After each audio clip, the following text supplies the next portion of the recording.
There is something about the deafening silence of an empty house that makes your mind play tricks on you. But what if those tricks weren't just in your head? What if, one night, you found out that you were not alone, even when you thought you were?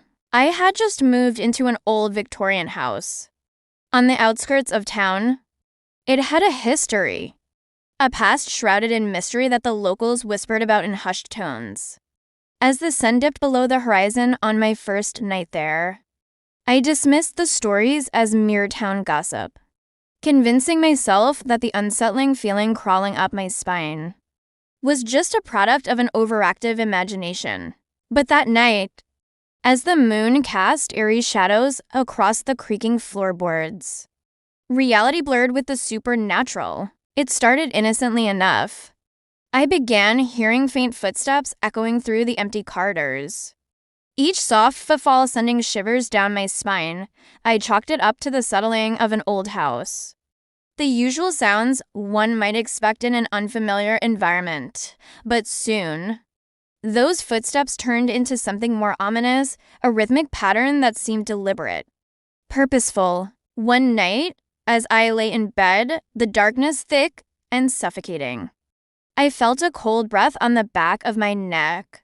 My heart raced, but when I turned around, there was no one there. I tried to brush it off as a draft, a figment of my imagination, but the unsettling feeling lingered. Then came the whispers. In the dead of night, when the world outside slept, I could hear them, hushed voices speaking in a language I couldn't understand. They were distant, yet undeniably present. As if the walls themselves were conspiring against me, I questioned my sanity, wondering if the stress of the move had finally taken its toll. But the worst was yet to come. One evening, as I sat alone in the dimly lit living room, I saw it, a shadowy figure standing at the end of the hallway. Its form was indistinct, but its presence was undeniable. Panic gripped me as I fumbled for the light switch, illuminating the hallway in an instant. Yet, there was nothing there.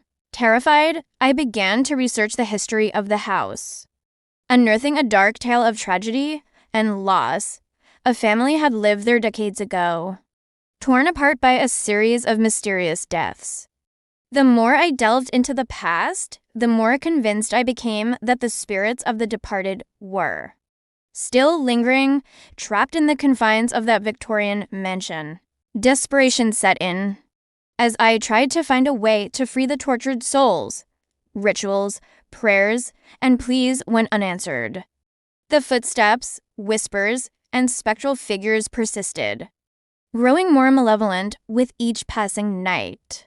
I could no longer deny the reality of the unseen visitor in my home, a presence that defied explanation. As the nights blurred into an endless nightmare, I came to a haunting realization. Some stories are not meant to stay buried, and the past, when disturbed, can cast its shadow into the present. What would you do if this happened to you?